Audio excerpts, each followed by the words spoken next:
Welcome to Mojo TV news. బులెటిన్ల ముందుగా headlines. Parliament ఆవరణలో 2 అరకు కాఫీ స్టాళ్లు ప్రారంభం.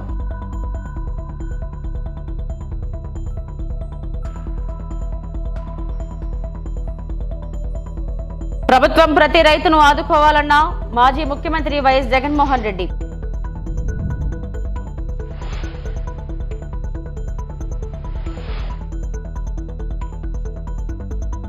విడుదల రజని చేసిన వ్యాఖ్యలపై స్పందించిన ఎంపీ లావు శ్రీకృష్ణదేవరాయలు.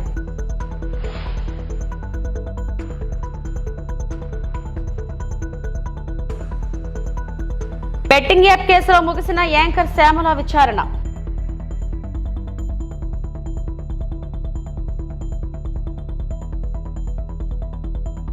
అరకు కాఫీ గుమగుమలు పార్లమెంట్ ప్రాంగణానికి చేరాయి. దేశవ్యాప్తంగా అరకు కాఫీ బ్రాండ్ కు విస్తృత ప్రచారంలో భాగంగా పార్లమెంట్ ప్రాంగణంలో 2 స్టాల్స్ ఏర్పాటు చేశారు. ఎంపీల అల్పాహారం క్యాంటీన్ సంఘం 1లో అరకు కాఫీ స్టాల్ ను పార్లమెంటరీ వ్యవహారాల శాఖ మంత్రి కిరణ్ రిజిజు ప్రారంభించారు. అరకు కాఫీకి ప్రచారం కల్పించేందుకు అవకాశం కల్పించిన స్పీకర్ ఈ నెల 28 వరకు పార్లమెంట్ ప్రాంగణంలో స్టాల్స్ ఏర్పాటుకు అనుమతి ఇచ్చారు. ఏపీ గిరిజన కోఆపరేటివ్ సొసైటీ ఆధ్వర్యంలో 2 క్యాంటీన్లు ఏర్పాటు చేశారు.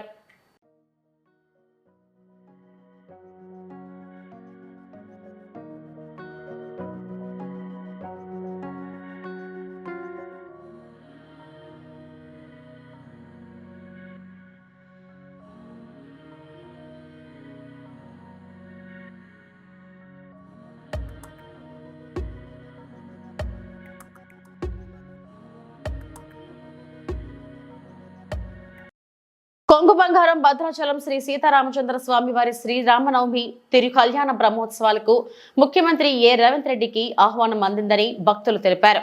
జూబిలీ హిల్స్ నివాసంలో ముఖ్యమంత్రిని కలిసిన మంత్రి కొండా సురేఖ భద్రాచలం శ్రీ రామచంద్ర స్వామిని ఆలయ అర్చకులు అధికారులు ఆహ్వాన పత్రాలను అందజేశారు.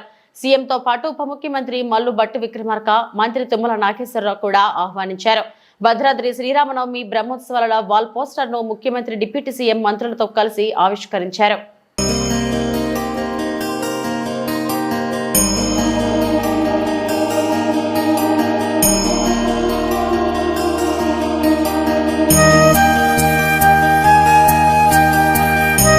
ఏపీలో రైతులపై కూటమి ప్రభుత్వం కపట ప్రేమ చూపిస్తుందన్నారు వైఎస్ఆర్సీపీ అధినేత మాజీ ముఖ్యమంత్రి వైఎస్ జగన్మోహన్ రెడ్డి. రాష్ట్రంలో అకాల వర్షాల కారణంగా రైతులు ఇబ్బందులు ఎదుర్కొంటున్నారన్నారు. ఇలాంటి సమయంలో ప్రభుత్వం రైతులను ఆదుకోవాలని డిమాండ్ చేశారు. రైతులకు ఇన్సూరెన్స్ ఇన్పుట్ సబ్సిడీ ఇవ్వాలన్నారు. వైఎస్ఆర్సీపీ అధినేత వైఎస్ జగన్ వైఎస్ఆర్ జిల్లాలో పర్యటించారు. ఈ సందర్భంగా తాతిరెడ్డిపల్లిలో అకాల వర్షం కారణంగా పడిపోయిన అరటి పంటలను పరిశీలించారు. ఈ సందర్భంగా పంట నష్టపోయిన రైతులతో ఆయన మాట్లాడారు. పంట నష్టం కారణంగా వారి ఆవేదనను అర్థం చేసుకున్నారు. ఇక్కడే ఇంటిగ్రేటెడ్ కోల్డ్ స్టోరేజ్ కనిపిస్తుంది. పులివెందల అన్నది అరటికి సంబంధించి రాష్ట్రంలోనే అత్యధిక సాగు చేస్తూ ఉన్న ప్రాంతం ఏదైనా ఉంది అని అంటే అరటి సాగులో పులివెందల రాష్ట్రంలో నెంబర్ 1. పులివెందల అరటి సాగులో ఇక్కడ పులివెందల రైతులకు మంచి జరగాలనే ఉద్దేశంతో మా ప్రభుత్వ హయాంలో వైఎస్ఆర్సీపీ ప్రభుత్వ హయాంలో 25 కోట్ల రూపాయలు పెట్టి ఇంటిగ్రేటెడ్ కోల్డ్ స్టోరేజ్ కూడా పెట్టడం జరిగింది.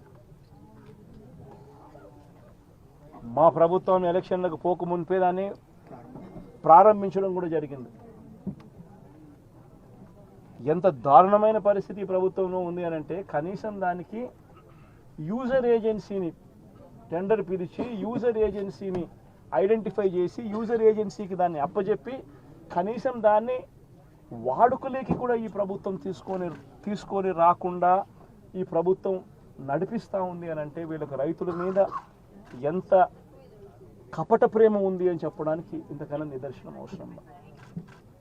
అక్కడే గన యూజర్ ఏజెన్సీని గన ఇచ్చి ఉండింటే 500 మెట్రిక్ టన్నులకు సంబంధించిన సామర్థ్యం ఆ కోల్డ్ స్టోరేజ్లో ఉంది కాబట్టి యూజర్ ఏజెన్సీని గన పెట్టి ఉండింటే ఆ యూజర్ ఏజెన్సీ అరటికి సంబంధించిన కొనుగోలు చేసేవాడు.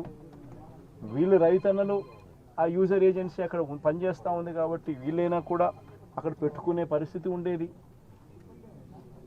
మా ప్రభుత్వ హయాంలో ఏ రకంగా ఎక్స్పోర్ట్ చేసినామో 2 కంటైనర్లను పెట్టి అరటికి సంబంధించి అవి ఇంకా ప్రోత్సహించబడేటివి. ఈరోజు చూస్తే ఎంత దారుణమైన పరిస్థితి అని అంటే, ఒకవైపున రైతుల పరిస్థితి ఈ వర్షాల వల్ల, ఈ గాలుల వల్ల ఇటువంటి దారుణమైన పరిస్థితి ఒకవైపున ఉంటే, మరోవైపున రేటు చూస్తామా అంటే, నెల కిందట 26,000 పలికిన రేటు ఈరోజు 9,000 రూపాయలకు పడిపోయిన పరిస్థితులు చూస్తూ ఉన్నాం. 9,000 కూడా కాదు, ఇంకా 9,000 కూడా కాదు సార్, ఇంకా తక్కువ, ఇంకా తక్కువ అంటున్నారు. వ్యాపారస్తులు ఎంత అంటే బండి పంపరు సార్. ఈరోజు 9,000 కాదు 6,000 అని చెప్తున్నారు రైతులందరూ. ధర పడిపోయిన పరిస్థితులు కనిపిస్తూ ఉన్నాయి. మరి రాష్ట్ర ప్రభుత్వం అన్నది రైతును ఎక్కడ పట్టించుకుంటా ఉంది అని అడుగుతా ఉన్నా. ఇట్లా మిర్చి పంట అయినా అదే పరిస్థితి, ధాన్యం కొనుగోలైనా అదే పరిస్థితి. 300 నుంచి 400 రూపాయలు పర్ టన్ను రైతు నష్టపోయిన పరిస్థితి. మిర్చికి 11,800 రూపాయలు కొనుగోలు చేస్తామన్నారు. ఇంతవరకు 1 కేజీ కొనుగోలు చేయాలి ఒక రైతు దగ్గర నుంచి. పెసర పరిస్థితి అదే, శనగల పరిస్థితి అంతే, మినుముల పరిస్థితి అంతే, కందుల పరిస్థితి అంతే. ఏ పంటకు ఈరోజు కనీస గిట్టుబాటు ధర రాని పరిస్థితిలో ఈరోజు రైతన్న వ్యవసాయం చేస్తూ ఉన్నాడు. రైతన్నలకు చీనీ చెట్లకు సంబంధించి గతంలో ఎప్పుడు చూడని రేటు వైఎస్ఆర్సీపీ హయాంలో రేట్లు వస్తే టన్ను ₹1,00,000 ₹75,000 అమ్మిన రోజుల నుంచి చూస్తే సూట్ అనేది లేకోకుండా, కమిషన్ అనేది లేకుండా కొనుగోలు చేసే పరిస్థితి గతంలో ఉంటే ఈరోజు 23,000, 15,000, 18,000. కోవిడ్ టైంలో లారీలు డీజిల్ మనమే పెట్టి రైతులకు డైరెక్ట్ అకౌంట్ వేసినాం సార్. 12 కోట్ల రూపాయలు రైతులు డైరెక్ట్ రేటు మన కోవిడ్ లో కొనేంత రేటు ఉంది సార్. లారీలు మనమే పెట్టి దారుణంగా ఉన్న పరిస్థితి. నేనైతే ఒకటి చెప్తా ఉన్నా, ఈ 4,000 ఎకరాలకు సంబంధించిన ఈ ప్రతి రైతన్నకు నేను ఒకటే భరోసా ఇస్తా ఉన్నా. ఈ ప్రభుత్వం మీద ఒత్తిడి తీసుకొచ్చే కార్యక్రమం జరిగేందుకే, చేసేందుకే ఈరోజు నా ఈ పర్యటన.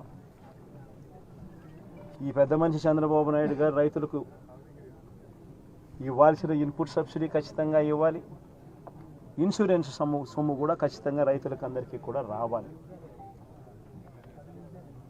ఏ రైతన్నకు కూడా ఇవి రాని పరిస్థితి ఎక్కడైనా ఉంది అని అంటే మాత్రం ప్రతి రైతన్నకు నేను ఒకటే చెప్తా ఉన్నా, కళ్ళు మూసుకుంటే సంవత్సరం అయిపోయింది, ఇంకా కళ్ళు మూసుకుంటే మరో 3 ఏళ్ళు ఓపిక పట్టండి. వచ్చేది మన ప్రభుత్వమే. మన ప్రభుత్వం వచ్చిన 1 నెలకే ప్రతి రైతన్న ముఖంలో సంతోషాన్ని చూసేట్టుగా వాళ్ళకి. అంతర్జాతీయ మార్కెట్లో నర్సాపురంలో తయారయ్యే లేసు ఉత్పత్తులకు ప్రత్యేక గుర్తింపు ఉందని, దీన్ని తీసుకొచ్చిన ఘనతకు స్థానిక మహిళలే దక్కుతుందని కేంద్ర పరిశ్రమల శాఖ సహాయ మంత్రి శ్రీనివాస్ వర్మ అన్నారు. పశ్చిమ గోదావరి జిల్లా నర్సాపురం మండలం రుస్తుంబాదిలోని ఇంటర్నేషనల్ లేసు ట్రేడ్ సెంటర్లో ఈపీసీహెచ్ ఆధ్వర్యంలో ఏర్పాటు చేసిన హ్యాండీక్రాఫ్ట్స్ ఎగ్జిబిషన్ ను మంత్రి నిమ్మల రామానాయుడుతో కలిసి ప్రారంభించి మాట్లాడారు. మారుతున్న ట్రెండ్ కు అనుగుణంగా మహిళలు కొత్త డిజైన్లను తయారు చేయాలన్నారు. లేసు ఉత్పత్తులకు పూర్వ వైభవం తీసుకొస్తామన్నారు. మంత్రి నిమ్మల రామానాయుడు మాట్లాడుతూ, మార్కెట్లోకి మిషన్ పై తయారీపైన కొత్త డిజైన్లు వస్తున్నప్పటికీ హస్తకళల ఉత్పత్తులకు మాత్రం డిమాండ్ తగ్గలేదన్నారు. ప్రభుత్వం అందిస్తున్న శిక్షణను మహిళలు వినియోగించుకోవాలన్నారు. కార్యక్రమంలో ప్రభుత్వ విప్ బొమ్మిడి నాయకర్, ఎమ్మెల్యే పీతాని సత్యనారాయణ తదితరులు పాల్గొన్నారు.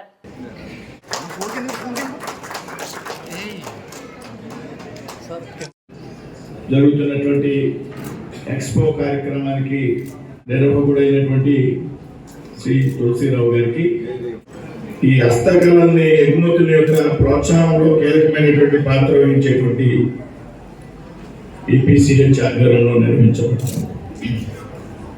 హస్తకళలు అంటే సాధారణంగా మిషనరీ ప్రమేయం లేకుండా, ఆధునిక యంత్రాల ప్రమేయం లేకుండా కేవలం చేతుల ద్వారా చేసేటువంటి ప్రొడక్ట్ ఏదైతే ఉన్నదో దాన్ని హస్తకళలుగా మనంతా కూడా భావిస్తుంటాం. అంటే భారతదేశం హస్తకళలకు పుట్టినిల్లు అనేటువంటి విషయాన్ని ఇక్కడ మనంతా కూడా గమనించాలి. ఏదైతే ఈ హస్తకళల పరిశ్రమ ఉందో దాని మూలాలు గ్రామాల్లో ఉన్నాయనేటువంటి విషయాన్ని కూడా మనం పరిగణలోకి తీసుకోవాలి. మారుమూల గ్రామాల్లో ఈ హస్తకళలు ఉత్పత్తులు అనేది జరుగుతూ ఉంది. అయితే ఇవాళ ఈ ఈపీసీహెచ్ యాక్టివిటీ ఉన్నదో ఈ విధంగా హస్తకళలు ఉత్పత్తిదారులు తయారీదారులు ఎవరైతే ఉన్నారో వారికి మార్కెటింగ్ చాలా అవసరం. వీళ్ళందరినీ కూడా ఒకే వేదిక మీద తీసుకొచ్చి ఈపీసీహెచ్ ద్వారా వారి ఉత్పత్తులకి గిరాకీ ఉండే విధంగా, వారి ఉత్పత్తులకి అమ్మకాన్ని ప్రోత్సహించే విధంగా, లేకపోతే ఆ ఉత్పత్తులకి అంతర్జాతీయంగా ఎక్స్పోర్ట్ చేయడం ద్వారా ఈ హస్తకళ పరిశ్రమకు ప్రోత్సాహం ఇచ్చే విషయంలో పెద్ద ముఖ్యమైనటువంటి పాత్ర పోషిస్తూ ఉంది ఈపీసీహెచ్. అంటే వాళ్ళ ప్రొడక్ట్ తయారవడమే కాదు, ఆ ప్రొడక్ట్ అమ్ముడు పోవాలి, దానికి మార్కెటింగ్ క్రియేట్ చేయాలి. దానికి వేదికగా ఇవాళ ఈపీసీహెచ్ ఉన్నదనేటువంటి విషయాన్ని మనమంతా కూడా గమనించాలి. ఇందులో ముఖ్యమైనటువంటి భూమిగా పోషిస్తున్నటువంటి స్థానికంగా ఉన్నటువంటి మన తులసిరావు గారు. ఇవాళ నర్సాపూర్ లేసు పరిశ్రమ అంటే ప్రపంచంలోనే అత్యంత గుర్తింపు ఉన్నటువంటి పరిశ్రమ. ఇవాళ కేంద్రంలో భారతీయ జనతా పార్టీ ఎన్డీఏ కూటమి అధికారంలోకి వచ్చారు. క్రషర్ యజమానులను భయపెట్టిన అంశంలోనే మాజీ మంత్రి విడుదల రజనీ కేసులు ఎదుర్కొంటున్నారని ఎంపీ లావు శ్రీకృష్ణదేవరాయలు అన్నారు. నిన్న రజనీ చేసిన వ్యాఖ్యలపై ఆయన స్పందించారు. మీ ఒత్తిడితోనే స్టోన్ క్రషర్స్ పై భారీగా జరిమానా వేయబోయారనేది నిజం కాదా అని సూటిగా ప్రశ్నించారు.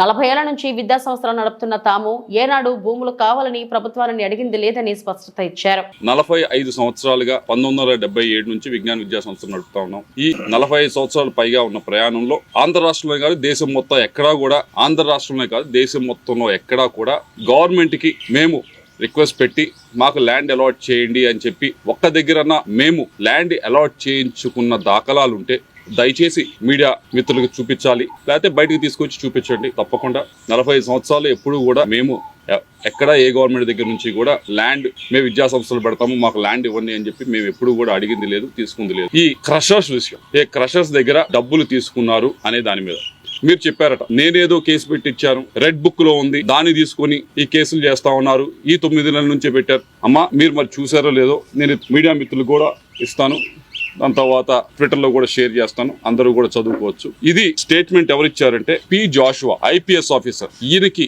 సర్వీస్ 2040 దాకా ఉంది సర్వీస్. ఆయన కెరియర్ ముందు చాలా పెద్ద కెరియర్ ఉంది. అటువంటి వ్యక్తి ఆయన సంతకం పెట్టి ఈ స్టేట్మెంట్ ని ఇవ్వటం జరిగింది. ఈ స్టేట్మెంట్ లో క్లియర్ గా చెప్పడం జరిగింది ఏమి అంటే ఈ లక్ష్మీ బాలాజీ స్టోన్ క్రషర్స్ దీనికి ఈ యాజమానికి నాకు ఎటువంటి బంధుత్వం లేదు, ఎటువంటి బిజినెస్ పరంగా ఏమీ లేదు, నాకు ఎటువంటి ఇది లేదు. ఈ బాలాజీ స్టోన్ క్రషర్స్ అనే ఆయన మీదకి ఏం చేశారనేది క్లియర్ గా చెప్పుంది. 2021లో ఆగస్టు 24వ తారీఖున ఆగస్టు 2021లో మీ వైపు నుంచి మీరు ఒక కంప్లైంట్ ని వీళ్ళ పైన మీరు మూవ్ చేయడం జరిగింది. ఏమని మూవ్ చేశారు? మీ స్వహస్తాలతో మీరే మూవ్ చేశారు, నేను మూవ్ చేసింది కాదు.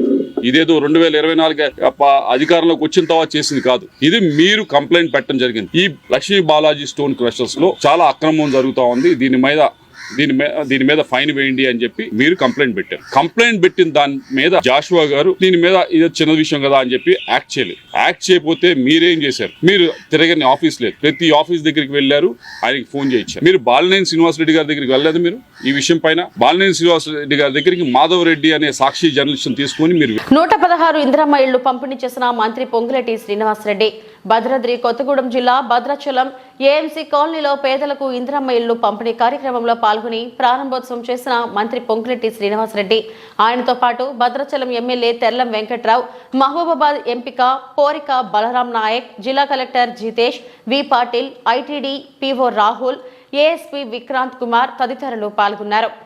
ఈ సందర్భంగా మంత్రి పొంగులేటి శ్రీనివాసరెడ్డి మాట్లాడుతూ లక్షలాది ఇందిరమ్మ ఇళ్లు నిర్మించేందుకు తెలంగాణ రాష్ట్రం ప్రయత్నం చేస్తుందని, ప్రతి పేదవానికి ఇంటిని అందించే ఉద్దేశంతో భద్రాచలం రాములవారి ఆశీస్సులతో ప్రస్తుతం 116 ఇళ్లు పేదలకు అందించినట్లు, రాబోయే రోజుల్లో స్వామివారి ఆశీస్సులతో మరికొన్ని నిర్మాణం చేసి పేదలకు అందిస్తామని హామీ ఇచ్చారు.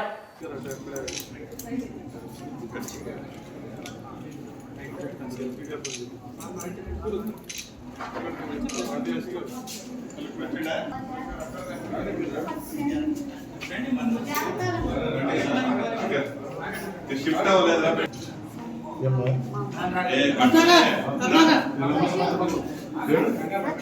ఈ బిడ్డ చిన్న బిడ్డ నీకు పెళ్లి చేసేసారు. మనవరాలు కూడా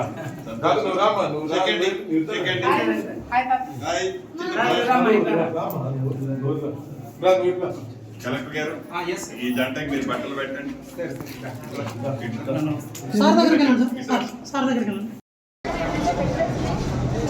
పడేస్తే కనుక వేరే పొజిషన్ దాన్ని కంట్రోల్ చేయడానికి దాన్నంతా ప్రోత్సహించాలని మనం చూస్తున్నాము. ఇది దానికి వినూత్నం డైరెక్ట్ నుంచి అన్ని సోర్స్ నేను రీసెంట్గా పంపిస్తాను కాబట్టి ఒకసారి ఒక కవర్ పంపుకున్నాను. ఏం చేసినట్టు దాని నుంచి మళ్ళీ రీసోర్స్ ఉంది కాబట్టి మనం ప్రత్యేకంగా దీన్ని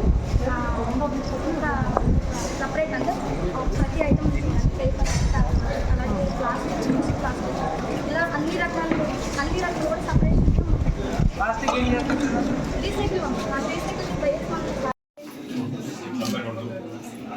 మీ ఆయన ఏం చేస్తాడరా? ఎక్కడ ఆంధ్ర నువ్వేం చేస్తున్నావు?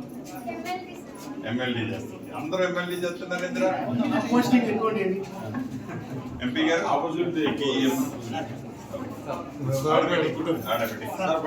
చల్లగుండు ఏ కష్టం ఉన్నా ఇక్కడ లోకల్ ఎమ్మెల్యే గారు ఉంటాడు.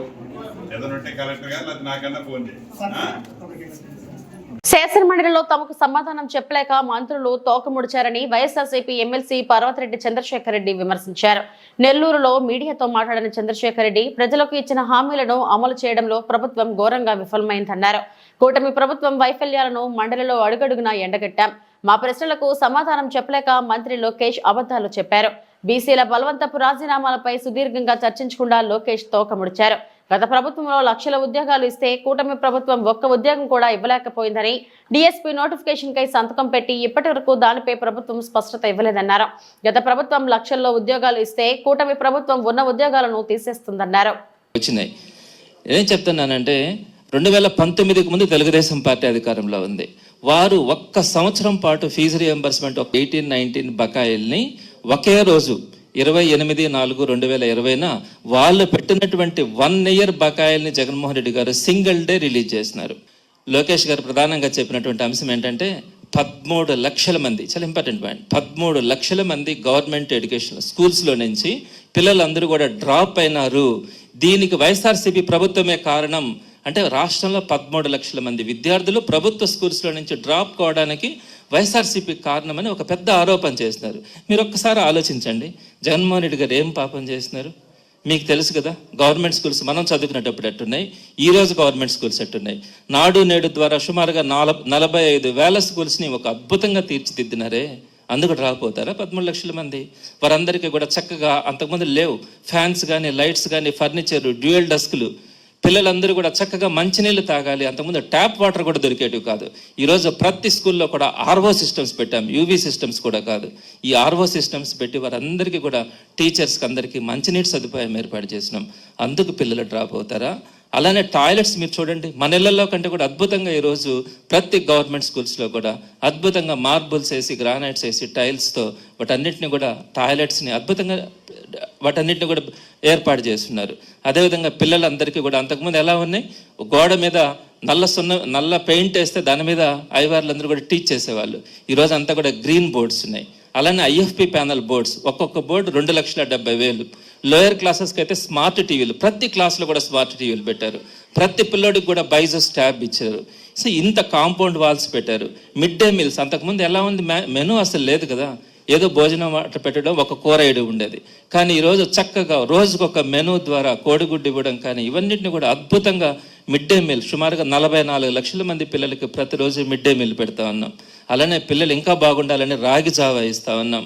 ఇలా ఫుల్ ఫీజు రియంబర్స్మెంట్ కానీ, ఇన్ని గవర్నమెంట్ స్కూల్స్లో చదువుతున్నటువంటి పిల్లలకి వీటన్నింటినీ కూడా ఏర్పాటు చేసి ఈరోజు గవర్నమెంట్ విద్యా వ్యవస్థని భారతదేశంలోనే ఒక అత్యున్నతమైన వ్యవస్థగా మన ఆంధ్ర రాష్ట్రంలో తీర్చిదిద్దినటువంటి ఘనత జగన్మోహన్ రెడ్డి గారిది. అయితే అంతకుముందు గవర్నమెంట్ స్కూల్స్ ఎలా ఉన్నాయి, ఎంత నాసిరకంగా ఉన్నాయి. కింద కూర్చుంటే కింద పెచ్చులు ఊడిపోయి, పైన ఎప్పుడు పైనుంచి స్లాబ్ పడిపోద్దో తెలియనటువంటి పరిస్థితిలో ఉన్నప్పుడు ఇంత అద్భుతంగా తీర్చిదిద్దితే జగన్మోహన్ రెడ్డి గారి విద్యా వ్యవస్థను నాశనం చేసి 13 లక్షల మంది పిల్లలు డ్రాప్ అవుట్ కావడానికి కారణం అని చెప్తే అంతకంటే దారుణమైనటువంటి విషయం ఇంకోటి ఉండదు. బెట్టింగ్ యాప్ కేసులో యాంకర్ శ్యామల విచారణ ముగిసింది.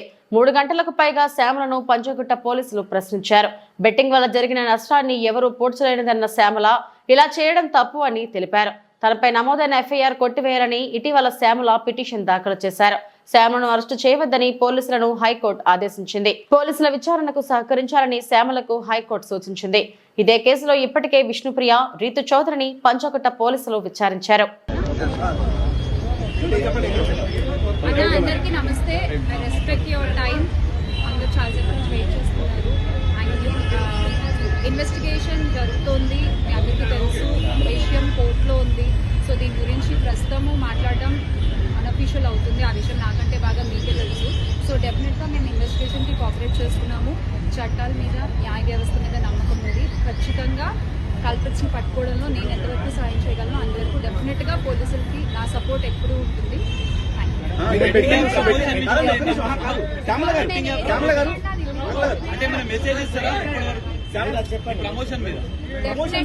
డెఫినెట్ గా ఇది తప్పు. అండ్ ఆ కుటుంబాలకు ఎవరైతే నష్టపోయారో వాళ్ళకు కూడా ఖచ్చితంగా ఆ లోటు ఎవరు తీర్చలేనిది. ఇంకా ముందు ఇలాంటివి ఏమీ జరగకుండా తీసుకోవాల్సిన బాధ్యత మన అందరిపై ఉంది. ఇది ఒక రెస్పాన్సిబుల్ సిటిజన్ గా చెప్తున్నాను.